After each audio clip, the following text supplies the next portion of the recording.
दोस्तों जय हिंद। एसएससीजीडी का प्रीवियस ईयर जीके जीएस चल रहा है। ये अभी हम 44वें संस्करण पहुंच गए और सिर्फ जीके जी प्रीवियस ईयर का नहीं है, प्रीवियस ईयर से रिलेटेड कोई प्रश्न पूछता है तो वैसे प्रश्नों को भी हम करते हैं। ठीक है, चलो बिना समय गवाए हम शुरू करते हैं पहले प्रश्न की तरफ। वीडियो पसंद आएगा तो लाइक करना मत भूलिएगा और दोस्तों के साथ शेयर करना मत भूलिएगा। ठीक है, बतुकम्मा एक फूल उत्सव है, निम्न में से किस राज्य में यह मनाया जाता है? ठीक है, तो ये राजस्थान में मनाया जाता है नहीं, तमिलनाडु में नहीं, गुजरात में नहीं, है ना।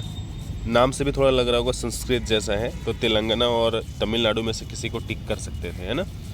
तो इसका लेकिन सही जवाब जो है वो क्या है? तेलंगाना। ठीक है, याद रखिएगा। बथुकम्मा उत्सव ये महिलाओं द्वारा मनाया जाता है, यह फूलों का उत्सव है। ठीक है, सर्दी में मनाया जाता है, इसको याद रखिएगा। बथुकम्मा तेलंगाना। अभी तेलंगाना के बारे में थोड़ा सा पढ़ लेते हैं। वैसे देखो, उत्सव और त्यौहार से संबंधित या फसल उत्सव से संबंधित वीडियो मिल जाएगा आपको, अब ज़रूर देखिएगा।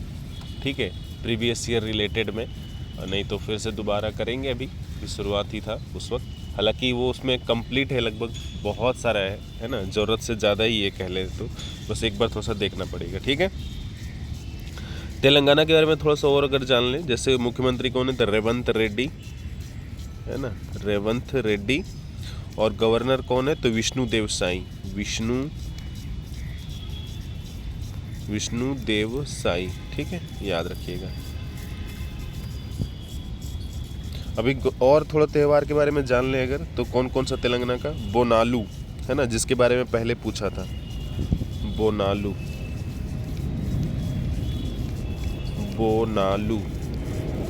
ठीक है। पाडुंगा, ये सब त्यौहार के बारे में पूछा जा चुका है पहले भी। ठीक, याद रखिएगा। अच्छा, तेलंगाना का गठन कब हुआ, है ना? तो 2 जून 2014। कितना? 2 जून 2014, है ना, याद रखिएगा। नेक्स्ट प्रश्न की तरफ हम आगे बढ़ते हैं। 2011 के जनगणना के अनुसार किस भारतीय राज्य की साक्षरता दर सबसे कम है? देखो, सबसे कम है, सबसे ज़्यादा है, कई बार प्रश्न पूछा जा चुका है, तो इससे ज़्यादा बात नहीं करेंगे। सबसे ज़्यादा किसका है साक्षरता दर? तो केरल का है ना। और सबसे कम किसका है? तो अपना बिहार का है ना। सबसे ज़्यादा इसका है और सबसे कम किसका है? तो बिहार का है। ठीक, इस प्रश्न का सही जवाब ये है। दूसरे नंबर पे सबसे कम में कौन आता है? तो राजस्थान। ठीक है, याद रखिएगा। अच्छा, बिहार का नाम आ गया है तो थोड़ा सा बिहार के बारे में देख लेते हैं। जैसे लोकसभा का सीट कितना है? 40, है ना, 40। और विधानसभा की सीटें कितनी हैं? तो 243। मुख्यमंत्री कौन है? तो नीतीश कुमार, है ना, नीतीश कुमार लगातार कई वर्षों से बने हुए हैं। ठीक है, नीतीश कुमार। उसके बाद अगर यहाँ पे गवर्नर की बात करें तो राजेंद्र अर्लेकर। ठीक है, राजेंद्र, ये गवर्नर हैं, राजेंद्र अर्लेकर। ठीक है, अर्लेकर।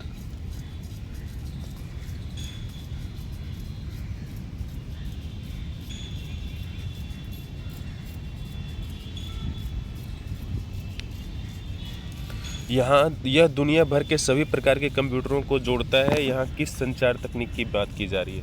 देखो, दुनिया भर के कंप्यूटर को जोड़ रहा है कौन? इंटरनेट जोड़ रहा है, तो ज़्यादा दिमाग नहीं लगाना है इसमें। ठीक है, पोस्ट कार्ड नहीं जोड़ता है ना, केबल भी नहीं जोड़ सकता, पेजर नहीं जोड़ता। पेजर का क्या काम है? ठीक है, जोड़ता कौन है? इंटरनेट। पेजर क्या है? कि वायरलेस होता है। ठीक है, वायरलेस दूरसंचार का उपकरण है, लेकिन ये है तो ये भी वायरलेस, ये भी वायरलेस है, इंटरनेट भी, है ना, पोस्ट कार्ड भी। लेकिन इंटरनेट क्या करता है? दुनिया भर के कंप्यूटर को जोड़ता है। ठीक है, निम्न में से एक अयस्क धातु का कौन सा युग्म गलत है? देखो, अयस्क के बारे में वीडियो मिल जाएगा आपको और ज़रूर देखना चाहिए, क्योंकि उसमें कई हैं, 10-12 होंगे जिसके बारे में बात किया गया है। ठीक है, और उससे ज़्यादा प्रश्न शायद नहीं पूछा जाएगा। बाकी पूछने को तो दुनिया भर की चीज़ें हैं, सब कुछ पढ़ नहीं सकते हम। ठीक है, चलो यहाँ पे देख लेते हैं कौन सा है अगर सही। तो सिनेबार और निकेल, ठीक है। मैग्नेटाइट और लोहा सही है, मैग्नेटाइट जो है वो लोहे का अयस्क है, ये बिल्कुल सही है। कॉपर, कॉपर का जो अयस्क है वो बोर्नाहट, बिल्कुल सही है, ठीक है। गैलिना, ये भी लीड भी सही है, लेकिन जो सिनेबार और निकेल है ना ये गलत है, ठीक है, याद रखिएगा। तो इससे रिलेटेड वीडियो मिल जाएगा पूरा आपको चैनल पे, ज़रूर जाकर एक बार ज़रूर देखिएगा, ठीक है।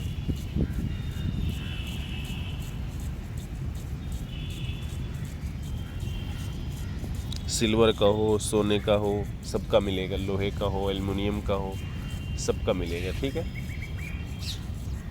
निम्न में से हड़प्पा सभ्यता की कौन सी धातु वर्तमान राजस्थान और ओमान से प्राप्त हुई है? देखो, हड़प्पा सभ्यता को क्या बोलते हैं? कांस्य युगीन बोलते हैं ना, कांस्य युगीन। कांसा किससे बनता है? तो कांसा बनता है कॉपर से, है ना। कांस्य किससे बनता है? तो कॉपर से और टीन से, टीन से, ठीक है। टीन को एस भी लिखते हैं ना, SN लिखते हैं, SN, ठीक है। याद रखिएगा। निम्न में से हड़प्पा सभ्यता की कौन सी धातु वर्तमान राजस्थान और ओमान से प्राप्त हुई है? तो कॉपर और टीन की बात की जा रही है यहाँ पे, ठीक है। तो अपने राजस्थान से प्राप्त हुआ है टीन, या फिर तांबा की बात की जाएगी। चांदी और सोना तो बाहर निकल जाएंगे, है ना। तो याद रखिएगा तांबा, ठीक है। कहाँ से प्राप्त किया जाता था? टीन इसका सही जवाब नहीं है, तांबा इसका सही जवाब है। कहाँ से? तो खेतड़ी से, राजस्थान के, ठीक है, याद रखिएगा। हड़प्पा सभ्यता में, ठीक है। इसलिए कांस्य युगीन भी बोलते हैं, क्योंकि हथियार जो है उस समय कांसा के ही बनाए जाते थे, ठीक। लोहे की जानकारी उनको नहीं थी उस वक्त। दिए गए विकल्पों में से सामाजिक, अच्छा, किन धातुओं की जानकारी थी अगर पूछा जाए तो कॉपर, तांबा, ये सब जरूर बताना है, ठीक है। टीन, है ना। दिए गए विकल्पों में से सामाजिक न्याय और अधिकारिता मंत्रालय को संरक्षण नहीं करता है। देखो, सामाजिक न्याय से संबंधित अगर बात करें ना, तो ये देखो, नशा मुक्ति अभियान क्या है? सामाजिक न्याय से संबंधित ही होगा, है ना। फिर ट्रांसजेंडर व्यक्तियों के लिए राष्ट्रीय पोर्टल, ये भी क्या है? सामाजिक न्याय से संबंधित है, किसी के साथ अन्याय ना हो, है ना, अधिकार का उसका हनन ना हो। उसके बाद ई अनुदान और ई श्रम। देखो, अनुदान भी हम क्यों दे, सब्सिडी जो देते हैं, पैसा क्यों देते हैं? सामाजिक न्याय के लिए। जो अपर वो क्लास के लोग हैं, मिडिल, नीचे क्लास के जो लोग हैं, उनको मिडिल क्लास या ऊपर तक लाने के लिए हम उसको कुछ सब्सिडी देते हैं, चाहे वो गैस में हो, अनाज में हो, है ना, पेट्रोलियम में हो, या और भी चीज़ हो। जैसे खेती बाड़ी में 2000 रुपये मिल रहा है किसान सम्मान निधि के तहत, तो वो क्या अनुदान ही तो है। लेकिन जो श्रम है ना, ये नहीं है, ठीक है। तो श्रम नहीं है, श्रम की, अच्छा, श्रम जो है, श्रम मंत्रालय किनके पास है? तो युवा मामले और खेल मंत्रालय के पास ही है। कौन? मनसुख मंडाविया के पास, ठीक है। और सामाजिक न्याय और अधिकारिता मंत्रालय किनके पास है? तो हरिभाऊ बागड़े, ठीक है, हरिभाऊ, ठीक है, हरिभाऊ बागड़े, ठीक है। तो दोनों मंत्रालय का नाम ये है। जो प्रश्न है उसका सही जवाब क्या होगा? ई अनुदान, ट्रांसजेंडर व्यक्तियों के लिए पोर्टल, है ना, नशा मुक्त भारत अभियान, ये सब सही है। तो गलत क्या है? तो ई श्रम है, जो इसके ऑप्शन में सही है, ठीक है। और इसके मंत्रालय में किसके अंडर है? तो हरिभाऊ बागड़े के अंदर। और ई श्रम जो मंत्रालय है ना, वो किसके अंदर है? तो मनसुख मंडाविया। रणजी ट्रॉफी निम्न में से किस खेल से संबंधित है? देखो, ऐसे ट्रॉफी से रिलेटेड प्रश्न जो है वो पूछता रहता है ना। जैसे वैसे ये तो सभी को पता होगा, है ना, लेकिन फुटबॉल से भी संबंधित प्रश्न पूछता रहता है, जैसे सुबर्त कोप, डुरंड कप, है ना, ये सब पूछता रहता है, ये इंपॉर्टेंट है, ठीक है। तो ऐसे प्रश्नों के लिए भी आपको मिल जाएगा चैनल पे, ठीक है। वीडियो आप ज़रूर देखिएगा, यकीनन आपको बेनिफिट मिलेगा, ठीक। आगे बढ़ते हैं बिना समय गंवाए। निम्न में से कौन सी सिंधु नदी की सबसे बड़ी सहायक नदी है? देखो, सब नदी यहाँ पे जो है वो सहायक नदी ही है, और सहायक नदी से भी रिलेटेड वीडियो मिल जाएगा, अभी हाल के 1 हफ्ता भी नहीं हुआ है ना। तो सिंधु नदी के सभी नदियाँ जो है सहायक हैं, जैसे रावी हो, सहायक हो, सतलज हो, चिनाब हो, सभी सहायक नदी हैं किसकी? सिंधु नदी की। लेकिन पूछ रहा है सबसे बड़ी नदी, तो ये थोड़ा इम्पोर्टेंट है ना, तो वो क्या है? चिनाब नदी, ठीक है, याद रखिएगा। ये जो है वो दो धाराओं से मिलकर बनी होती है, चंद्र और भागा। ठीक है, चंद्र और भागा जहाँ से मिल जाती है दोनों का नाम क्या हो जाता है, चिनाब नदी। और उससे पहले जहाँ नहीं मिली रहती है तो चंद्र नदी और भागा नदी। ठीक है, ये भी पूछा जा सकता है, तो याद रखिएगा।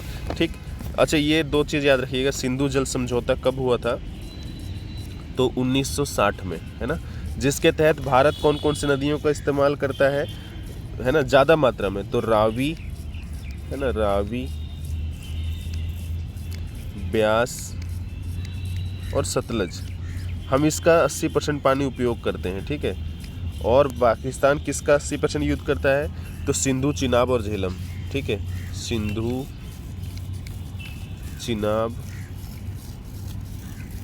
चिनाब और झेलम। ठीक है, याद रखना, ये प्रश्न पूछा जा सकता है। जैसे मतलब हमारे पक्ष में कौन सी नदियां हैं, तो रावी, ब्यास और सतलज, और पाकिस्तान के पक्ष में कौन सी नदियां हैं, ये बड़ी नदियां हैं जिसमें ज़्यादा पानी है। ठीक है, तो कहीं ना कहीं इसका समझौता पाकिस्तान की तरफ ज़्यादा पक्ष झुका हुआ था, पंडित जवाहरलाल नेहरू की अध्यक्षता में हुई थी, 1960 में हुआ है, तो ये तो आपको पता चल रहा होगा कब हुआ होगा। ठीक है, याद रखिएगा। और दूसरी बात ये है कि अपने पास अभी भी इतना संसाधन नहीं हो पाया था, है ना, जहाँ पे हम अपने पानियों का भी पूरा उपयोग कर पाएँ। ठीक है, तो उनका कहाँ रोक पाएंगे, समझ पा रहे होगे हम क्या बोलना चाह रहे हैं। ई कृष्ण अय्यर किस शास्त्रीय नृत्य से संबंधित थे। ठीक है, थे से कहने का मतलब है यामिनी कृष्णमूर्ति का अभी हाल में निधन हो गया है ना, तो वो भी देखने को मिलेगा प्रश्न। ठीक है, वो भी भरतनाट्यम से संबंधित है। यहाँ पे हम आते हैं तो यहाँ पे भी जो कृष्ण अय्यर है ना, देखो कृष्ण अय्यर है ना, इनके नाम से पता चल जाता है। जैसे कहाँ से, देखो अय्यर तो दक्षिण भारत में होंगे, है ना, लेकिन ऐसा नहीं है, कई बार हम गलत भी हो सकते हैं। तो कथक कहाँ पे है, यूपी या उत्तर भारत, है ना, सतरिया कहाँ, असम, है ना, और उड़ीसी तो पता चल रहा है नाम से ही, है ना, उड़ीसा, लेकिन भरतनाट्यम का है दक्षिण भारत है, तमिलनाडु से। ठीक है, तो याद रखिएगा, वैसे ही एलिमिनेट कर सकते थे हम, है ना, ये तो बहुत ज़्यादा कठिन प्रश्न नहीं था, अगर हमको नहीं भी पता होता तो भी हम कर लेते। चलो अभी यहाँ पे बात कर लेते हैं, शास्त्रीय नृत्य संख्या कितनी है, 8। ठीक है, किसके अनुसार, तो संगीत नाटक अकादमी के अनुसार। लेकिन भारत सरकार के संस्कृति मंत्रालय के अनुसार कितने हैं, तो 9। कौन सा एक्स्ट्रा है, एक छऊ। ठीक है, छऊ याद रखिएगा। छऊ कहाँ पे है, तो झारखंड, पश्चिम बंगाल और उड़ीसा, ये तीनों जगहों पे है जो बॉर्डर डिस्ट्रिक्ट है। जैसे पुरुलिया बंगाल का, झारखंड का जमशेदपुर वाला जो सरायकेला खरसावां डिस्ट्रिक्ट है वो, और उड़ीसा का मयूरभंज। ठीक है, याद रखिएगा। बाकी इससे रिलेटेड वीडियो मिल जाएगा, आप ज़रूर देखिएगा जा करके। और इनसे जुड़े व्यक्तियों के नाम, जैसे भरतनाट्यम में और व्यक्ति जो जुड़े हुए हैं, यामिनी कृष्णमूर्ति हो, है ना, पदम सुब्रमण्यम हो, मिलनानी साराभाई हो। ठीक है, ओडिसी से अगर हम बात करें, गुरु पंकज चरण, है ना, गुरु पंकज,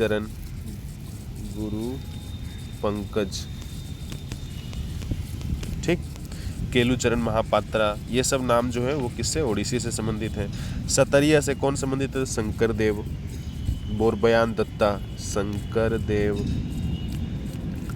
है ना, बोरबयान दत्ता। कथक से तो बिरजू महाराज, शंभू महाराज, बहुत सारे हैं ना। ठीक, महात्मा गांधी जनवरी में भारत कब लौटे, देखो अपने यहाँ प्रवासी दिवस मनाते हैं ना, 9 जनवरी को मनाते हैं, सीधी बात है ना, याद रखिएगा, 9 जनवरी को मनाते हैं, 9 जनवरी। और अब भारत कब लौटे थे, तो 1915, 9 जनवरी 1915 को भारत लौटे थे दक्षिण अफ्रीका से महात्मा गांधी। वहाँ पे सत्याग्रह चलाने के बाद काफ़ी वर्षों से, 93 से लेकर के 1915 तक वहीं पर रहे। ठीक है, 1893 से 1915 तक वहीं पे रहे और वहीं पे कई सत्याग्रह चलाए। तो 7 और 15, 22 वर्षों के बाद लौटे, इसलिए हम प्रवासी भारतीय दिवस मनाते हैं। ठीक है, याद रखिएगा, ये दिवस भी याद रहना चाहिए। ठीक है, बाकी कभी कभी बात करते रहेंगे। ग्रीष्मकालीन ओलंपिक में कितने देशों टीमों सहित ने भाग लिया, 2020 की बात कर रही है, तो 2024 की हम बात करेंगे तो 2024 में भी एक्चुअली कितने हैं, तो 206 ही हैं। ठीक है, और अभी वर्तमान में भी, उस वक्त भी उतने ही थे और इस वक्त भी, अभी भी टोटल कितने देशों ने भाग लिया, तो ये रिफ्यूजी से रिलेटेड है। ठीक है। तो 2024 में भी कितने देशों ने भाग लिया है अपने जो पेरिस ओलंपिक हुआ उसमें, तो 206 देशों ने, और उस वक्त भी 206 देशों ने ही भाग लिया था। ग्रीष्मकालीन ओलंपिक जो हुआ था 2020 में, वो कहाँ था? जापान में, टोक्यो में, अभी पेरिस में हुआ था, ठीक है, याद रखिएगा। और समापन समारोह के ध्वजवाहक कौन थे?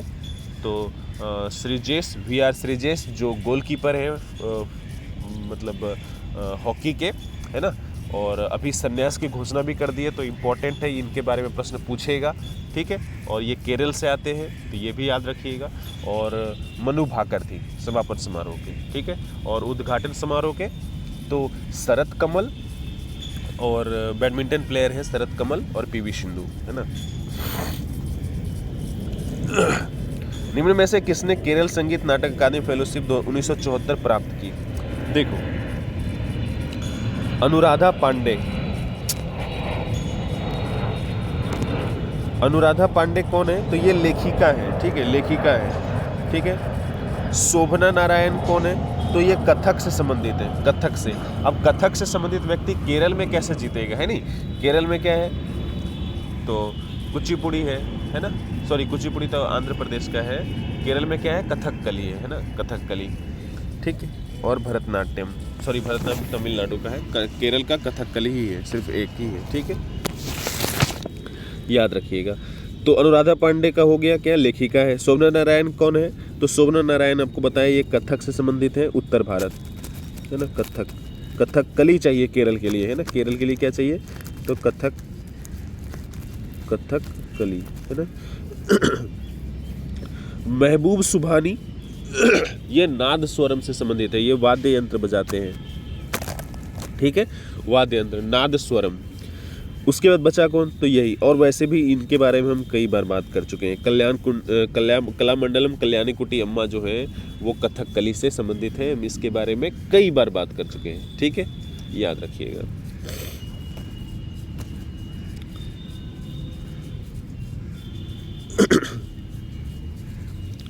निम्न में से कौन भारत के पश्चिम बंगाल के राज्यपाल हैं? तो ये तो अभी भी वही है, ठीक है, चर्चे में थे अभी कुछ दिन पहले, और रहते ही ये हमेशा बंगाल और बंगाल की सरकार की वजह से। संसद के निचले सदन के सदस्यों की अधिकतम संख्या कितनी है? ये एक इम्पोर्टेंट प्रश्न है। और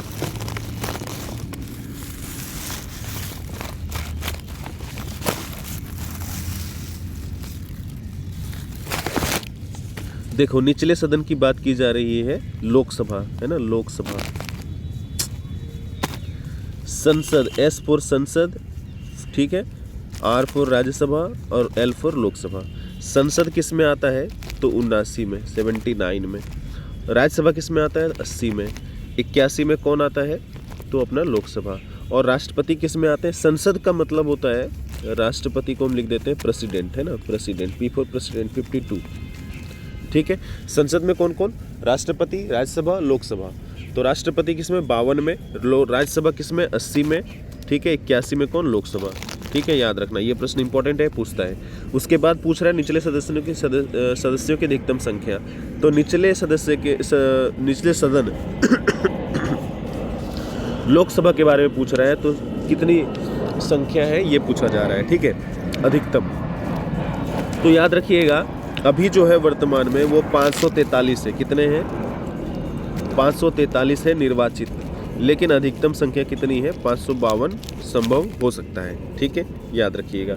ये लोकसभा के लिए है, इस प्रश्न का सही जवाब के लिए। अभी राज्यसभा के बारे में बात करें, ठीक है, तो राज्यसभा में कितने हैं?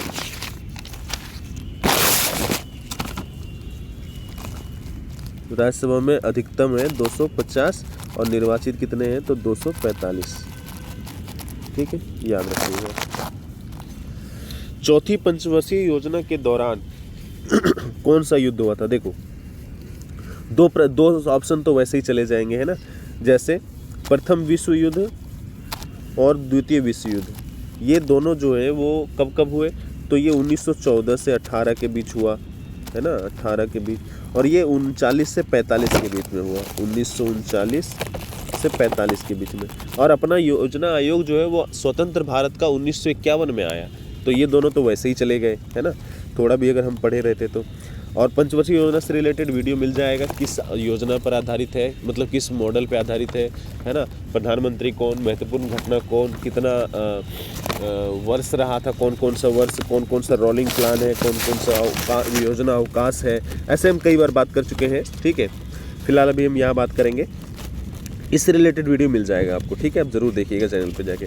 चलो, भारत पाकिस्तान और भारत चीन। ठीक है, अभी पहली पंचवर्षीय योजना कब हुआ, तो 51 से 56। ठीक है, प्रधानमंत्री मतलब जवाहरलाल नेहरू। फिर 56 से दूसरा पंचवर्षीय योजना 61। ठीक है, अभी तक कोई युद्ध नहीं हुआ है ना। फिर 61 से 66 है ना। उसके बाद बोल रहे हैं 61 से 66 के बीच में 2 युद्ध लड़े गए। कौन कौन सा, तो 1962 के साथ चीन के साथ, 1965 का पाकिस्तान के साथ। ठीक है, तो यहाँ तो पूछ रहा है चौथी पंचवर्षीय योजना, और ये कौन सी है, तीसरी। ये पहला, दूसरा, तीसरा। चौथा कब है, तो 66, 67, 68, ये सब जो है वो क्या है, छुट्टी था। ठीक है, तो कब आया फिर, 69 से 74, 69 से 74 के बीच में। इतने से इतने बीच में क्या था, योजना अवकाश। क्यों, क्योंकि हम युद्ध भी लड़े 2, और उसके साथ साथ हमारे देश में क्या पड़ गया था, सूखा। ठीक है, इसके लिए हमारे पास क्या था, पैसा नहीं था, मतलब संसाधन नहीं था एक तरह से, कि हम अगले 5 वर्षीय योजना बना सकें और उसको भूमि पर ला सकें, है ना, ज़मीन पर ला सकें। तो क्या हो गया था, योजना अवकाश। ठीक है, याद रखना, ये प्रश्न पूछता है। 1969 से 1974 के बीच में यह चौथा पंचवर्षीय योजना है ना, और हम 1971 का जंग लड़े थे भारत पाकिस्तान के साथ। तो इस प्रश्न का सही जवाब क्या होगा, ये वाला। ठीक है, चीन के साथ लड़े थे लेकिन तीसरी पंचवर्षीय योजना में। ठीक है, याद रखिएगा। और गॉडगिल क्या बोलते हैं, गॉडगिल मॉडल पर आधारित था ये चौथी पंचवर्षीय योजना। ठीक है, जैसे पहला और तीसरा किस पे आधारित था, तो हेरोड डॉमर पे। तो ये सब प्रश्न पूछता है, इससे रिलेटेड वीडियो मिल जाएगा, जरूर जाकर देखना। ठीक है, आगे बढ़ते हैं। किस भारतीय संविधान संशोधन अधिनियम के पारित होने के बाद अब 6 मौलिक अधिकार बचे हैं। देखो, 2-3 चीज़ है जिसकी वजह से वैसे ही बाहर हो जाने वाले हैं। ठीक है, 1996 में 102वां संविधान संशोधन, गलत। ये कब हुआ, अभी मोदी जी के आने के बाद। क्यों, क्योंकि ओबीसी को जो संविधान का दर्जा दिया गया ना, संविधान का एक निकाय बनाया गया है ना, कमीशन को, ओबीसी कमीशन को, वो 102वां संविधान संशोधन है। अब 1996 में कैसे होगा बताओ, 1952 में 11वां संविधान संशोधन। तो 11वां संविधान संशोधन 1952 में नहीं हुआ है। ठीक है, कब हुआ, 1961 में। ठीक, ये है क्या, तो याद रखिएगा, ये जो है संवैधानिक उपचार का अधिकार है। ठीक, उसके बाद 1952 में 44वां संविधान संशोधन। देखो, 44वां संविधान संशोधन 1978 में हुआ है, खुद ही देखो। 42वां संविधान संशोधन 1976 में हुआ, तो 44वां कैसे होगा, तो ये भी गलत। ठीक है, बचा क्या, तो ये। तो 1978 में 44वां संविधान संशोधन के द्वारा जो मौलिक अधिकार था ना, पैसों से संबंधित, धन का अधिकार है ना, वो कानूनी अधिकार बना दिया गया मौलिक अधिकार से हटा करके। तो ये प्रश्न याद रखिएगा। ठीक है, प्रधानमंत्री नरेंद्र मोदी ने कहा है, देखो एक्चुअली क्या है, अब करंट अफेयर थोड़ा सा पढ़ना ज़रूरी है ना, कहीं ना कहीं, नहीं तो हमारी तैयारी जो है अधूरी रह जाएगी। जो हम पढ़ रहे हैं उसके साथ साथ करंट को थोड़ा जोड़ के पढ़ लेना है। बाकी मैं एक चीज़ हमेशा बता रहा हूँ आपको कि SPD का करंट अफेयर्स लेकर के आप ग्रुप में ज़रूर पढ़िएगा, है ना, डेली करके थोड़ा थोड़ा। जैसे ये आज ये पेज पढ़ लिया, वो पेज पढ़ लिया, ऐसा मत समझना कि जब एग्जाम आएगा तभी पढ़ेंगे तो हो जाएगा। नहीं, अभी पढ़ोगे तो बहुत सारा चीज़ है जो चेंज नहीं होगा, और चेंज जब हो जाता है तो जैसे क्या है, याद रह जाता है। जब सब्जी बनाना, एक सब्जी बनाना सीख जाते हैं तो दूसरे सब्जी को हम आराम से थोड़ा सा रिप्लेस कर लेते हैं ना, कुछ चीज़ को आगे पीछे करके। तो उसी तरह ये भी है ना, एक बार याद हो जाएगा तो थोड़ा बहुत नाम हम चेंज हो जाता है। फिर पहले तो ये याद नहीं रखना पड़ेगा ना कि 4 ग्रैंड स्लैम होता है, अभी याद कर लोगे 4 ग्रैंड स्लैम होता है ना, चाहे व्यक्ति का नाम याद रहे ना रहे। ठीक है, और बहुत सारी चीज़ें जो बदलता ही नहीं है, जैसे किस कोर्ट पे होता है, कहाँ पे आयोजित होता है, सबसे पुराना कौन है, ऐसे करके। मेरा कहने का मतलब समझ पा रहे होगे। चलो फिलहाल बिना समय गवाए हम शुरू करते हैं। प्रधानमंत्री नरेंद्र मोदी ने कहा है भारत की एक्ट ईस्ट नीति के आसियान देशों, एक्चुअली क्या है, आसियान देशों का शिखर सम्मेलन हो रहा है कहाँ पे, तो लाओस में, उसकी राजधानी वियंतियाने में। ठीक है, तो क्या हुआ है, इस अवसर पर प्रधानमंत्री नरेंद्र मोदी और आसियान देशों के बीच संबंधों को और बढ़ावा देने के लिए 10 सूत्री योजना की घोषणा की गई है। ठीक है, अगले वर्ष क्या होगा, अगले वर्ष को आसियान भारत पर्यटन वर्ष के रूप में मनाया जाएगा। मतलब 2025 जो है वो आसियान और भारत का पर्यटन वर्ष मनाया जाएगा। ठीक है, ये प्रश्न याद रखना कहाँ पे है ये। तो क्या हो गया, ठीक है, दो चीज, 10 सूत्री कार्यक्रम का घोषणा किया गया संबंधों के लिए, और दूसरा क्या है, तो आसियान भारत पर्यटन वर्ष मनाया जाएगा अगले साल 2025 में, और इसके लिए भारत जो है वो $5 मिलियन अमेरिकी डॉलर खर्च कराएगा, मतलब उपलब्ध कराएगा। ठीक है। अच्छा, आसियान के बारे में थोड़ा सा जान ले तो क्या है, 1967 में इसकी स्थापना हुई थी। कब? 1967 में। ठीक है। कौन कौन से देश हैं, तो 10 देश हैं। कौन कौन?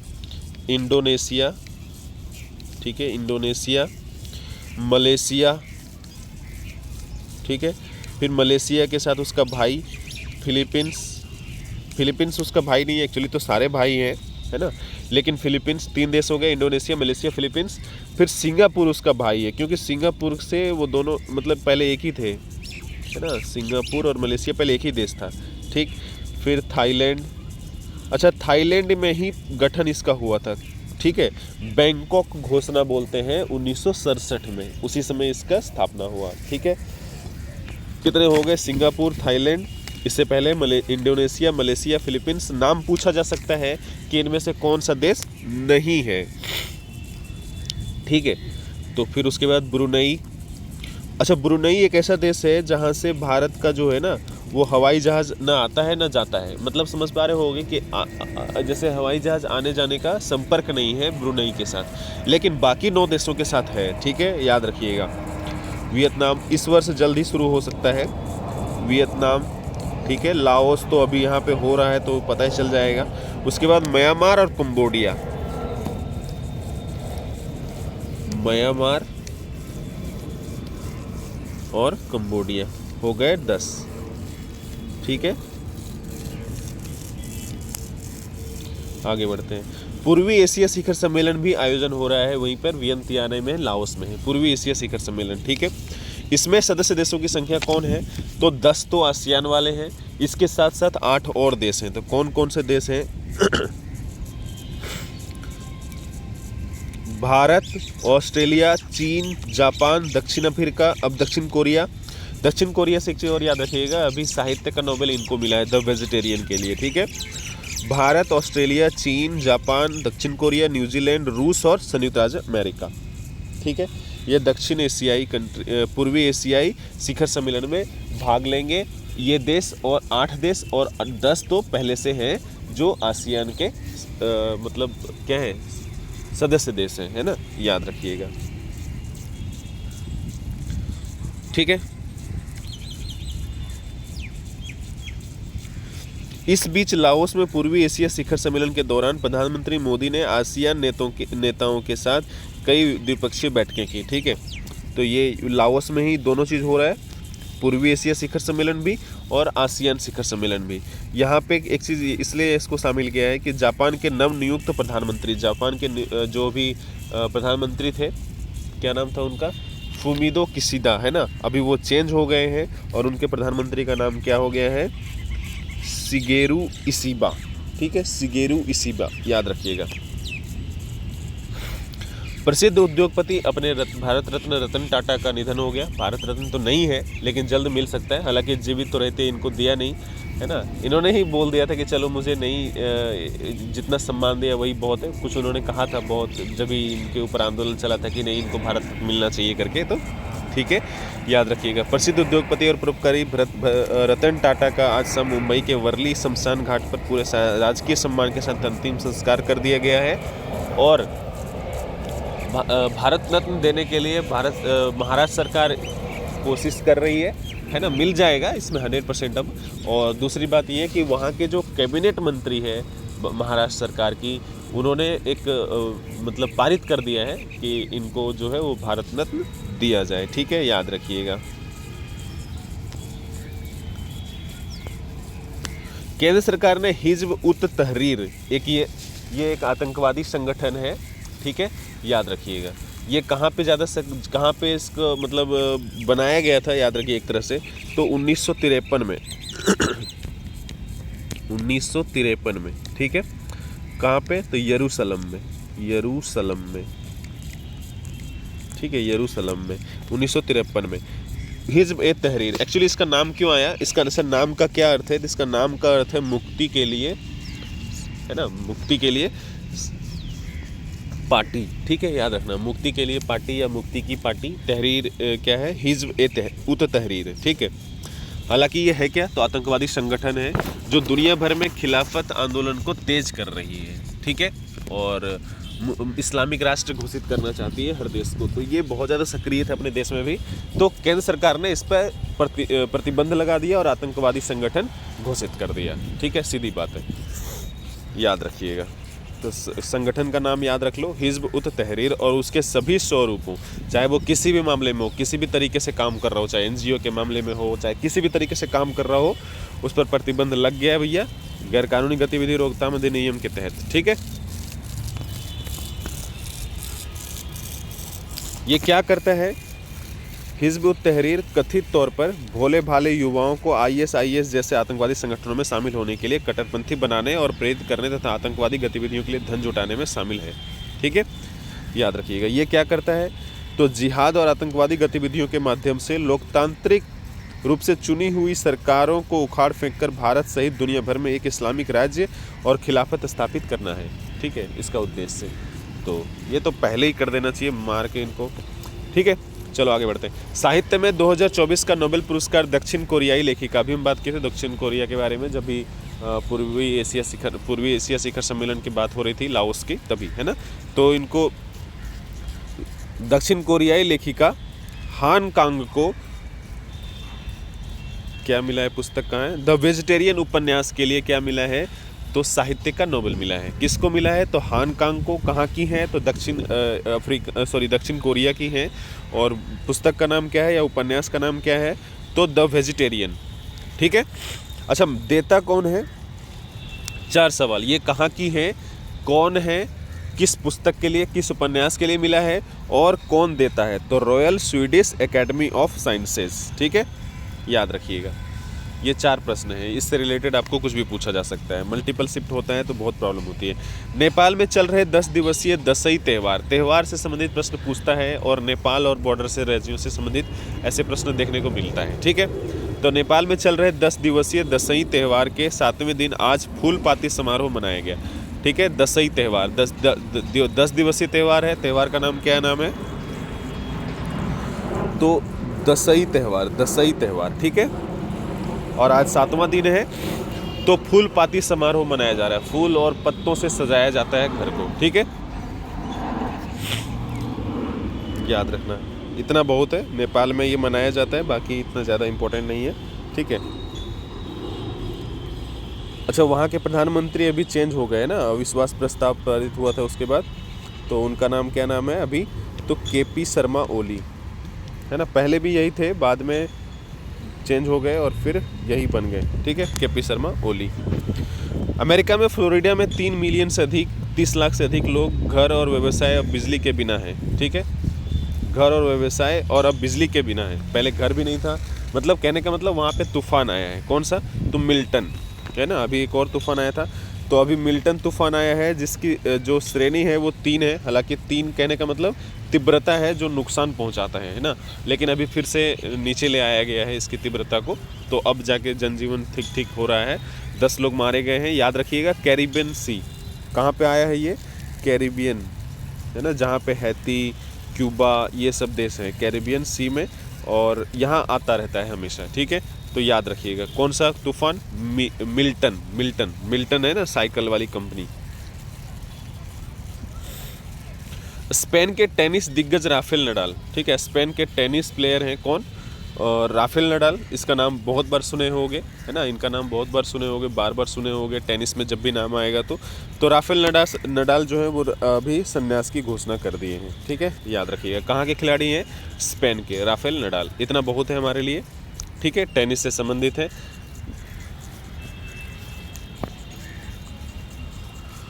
भारतीय पुरुष टेबल टेनिस टीम ने आज कजाकिस्तान के अस्ताना में एशियाई चैंपियनशिप में चीनी ताइपे से सेमीफाइनल। देखो एक्चुअली क्या है, अभी मैच चल रहा है तो आगे पीछे चल रहा है गेम। जब कंफर्म हो जाएगा कौन जीतेगा हारेगा करके जीत रहे हैं तब ज़रूर हम बात करेंगे। अभी बहुत सारे लोग हैं, जैसे शरद कमल की बात करें, है ना, ये शरद कमल वही हैं जिन्होंने उद्घाटन समारोह में पीवी सिंधु के साथ पेरिस ओलंपिक में भाग लिया था, है ना, उद्घाटन समारोह में। ठीक है, उद्घाटन समारोह में कहने का मतलब भारतीय ध्वजवाहक, है ना, ध्वजवाहक, याद रखिएगा, शरद कमल और पीवी सिंधु। ठीक, फिलहाल यहाँ आ जाते हैं। तो टेबल टेनिस टीम ने आज कजाकिस्तान के अस्ताना में एशियाई चैंपियनशिप में चीनी ताइपे सेमीफाइनल। एशियाई चैंपियनशिप चल रहा है टेबल टेनिस का। क्या चल रहा है? तो एशियाई चैंपियनशिप चल रहा है टेबल टेनिस का, है ना, टेबल टेनिस का। ठीक है, तो जब होगा तो हम ज़रूर बात करेंगे। अभी फ़िलहाल चल रहा है कहाँ पे? तो कजाकिस्तान में, कजाकिस्तान की ये के अस्ताना में। तो कजाकिस्तान की राजधानी कहाँ पे है? अस्ताना में है। ठीक है, क्या चल रहा है वहाँ पे? तो टेबल टेनिस प्रतियोगिता चल रहा है, एशियाई चैंपियनशिप। किसका? एशियाई चैंपियनशिप। ठीक है, याद रखिएगा। अच्छा, कजाकिस्तान का नाम आया है तो उसकी राजधानी बता दिया आपको, अस्ताना। उसकी जो करेंसी है वो क्या है? तो तेंगे। तेंगे तेंगे वाला है ना गाना, बच्चा नाचता रहता है पता नहीं कैसे कैसे पैर हिला डुला के। ठीक है, तो याद रखिएगा। और वहाँ के राष्ट्रपति कौन है? तो कासिम, कासिम। ठीक है, कासिम जोमार्ट, कासिम जोमार्ट। ठीक है, तोकायेव, मतलब कासिम जोमार्ट तोकायेव।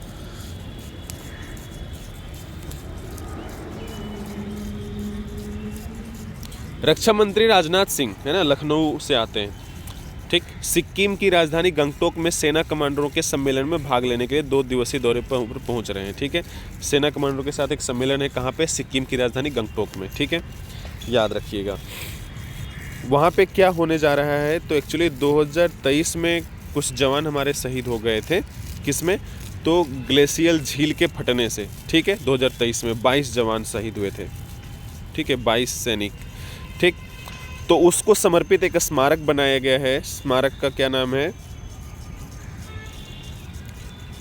प्रेरणा स्थल। क्या नाम है? प्रेरणा स्थल। ठीक है, तो याद रखिएगा। सड़क परियोजनाओं का नाम तो ठीक है, सड़क परियोजना का भी उद्घाटन करेंगे, लेकिन मेन क्या है अपने लिए? तो प्रेरणा स्थल का उद्घाटन करने जा रहे हैं। कहाँ पे? तो सिक्किम की राजधानी गंगटोक में। ठीक है, किस लिए भाई? तो ये 2023 में ग्लेशियल झील के फटने से 22 सैनिक हमारे शहीद हो गए थे। ठीक है, तो उनको समर्पित एक स्थल बनाया गया जिसका नाम क्या है? तो प्रेरणा स्थल। कहाँ? सिक्किम की राजधानी गंगटोक में। अच्छा, सिक्किम का नाम आ गया है तो सिक्किम के बारे में थोड़ा सा सुन लेते हैं। सिक्किम जो है ना, वो सबसे कम विधानसभा सीटों वाला राज्य है। वैसे सबसे अधिकतम, मतलब सबसे कम विधानसभा सीट जो है वो सिक्किम के पास है किसी राज्य में। ठीक, याद रखिएगा। और अधिकतम मतलब मिनिमम कितना हो सकता है? तो 60, है ना, 60 हो सकता है, और 500 से कम होना चाहिए। लेकिन 60 से कम विधानसभा सीटों वाले राज्य जो हैं वो 3-4 हैं, जिसमें से कौन? तो सिक्किम सबसे कम आपको बताया अभी। कितना है यहाँ पे? सिर्फ 32 है।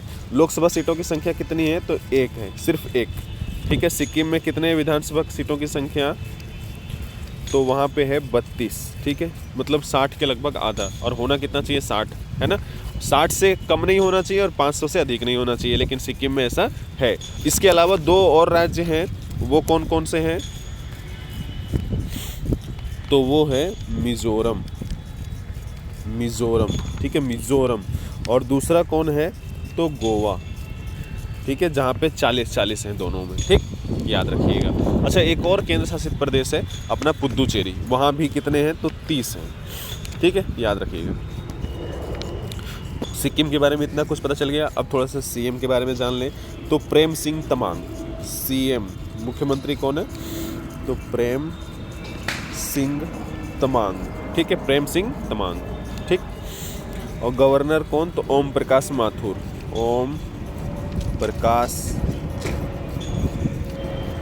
माथुर। ठीक है, याद रखना। आज दुनिया भर में अंतर्राष्ट्रीय बालिका दिवस मनाया जा रहा है। 11 अक्टूबर को मनाया जाता है अंतर्राष्ट्रीय बालिका दिवस, ये याद रखिएगा। ठीक है, ये यूनिसेफ मनाता है। यह दिवस लैंगिक समानता, शिक्षा और युवा लड़कियों के लिए अवसरों के महत्व पर प्रकाश डालता है। इस वर्ष 2024 में 11 अक्टूबर अंतर्राष्ट्रीय बालिका दिवस का थीम क्या है? तो भविष्य के लिए लड़कियों का दृष्टिकोण।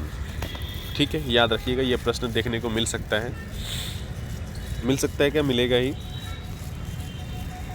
बैडमिंटन में 3 भारतीय शटलर कल चीन के नानचांग में, एक्चुअली क्या है, ये प्रतियोगिता होने दो, जब होगा तब हम बात करेंगे, थोड़ा सा नाम हम पढ़ लेंगे बस।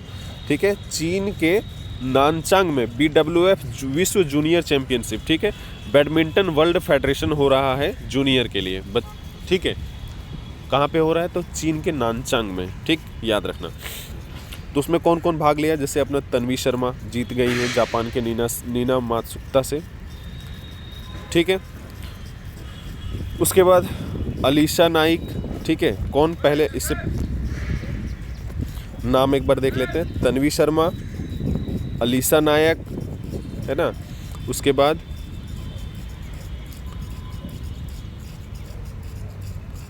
पुरुष एकल में अगर बात करें तो परनय सेट्टीकर, थाईलैंड के एकनाथ किटकानवी को, एकनाथ वहाँ भी है, एकनाथ सिंधे वाला। ठीक है,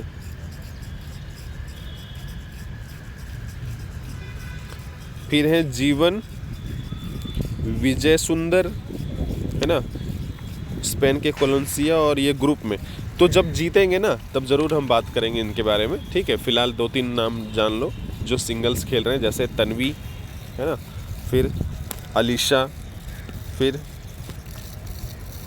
परनय, है ना, एकनाथ, थाईलैंड के एकनाथ है, नाम से लगता है अपने देश का है। चलो ठीक है, जब जीतेंगे तो हम ज़रूर बात करेंगे। फिलहाल इतना याद रखिएगा, बैडमिंटन वर्ल्ड फेडरेशन जूनियर जो विश्व जूनियर हो रहा है वो कहाँ पे हो रहा है? तो चीन के नानचांग में। ठीक, मिलते हैं फिर। वीडियो पसंद आएगा तो दोस्तों के साथ शेयर करना मत भूलिएगा।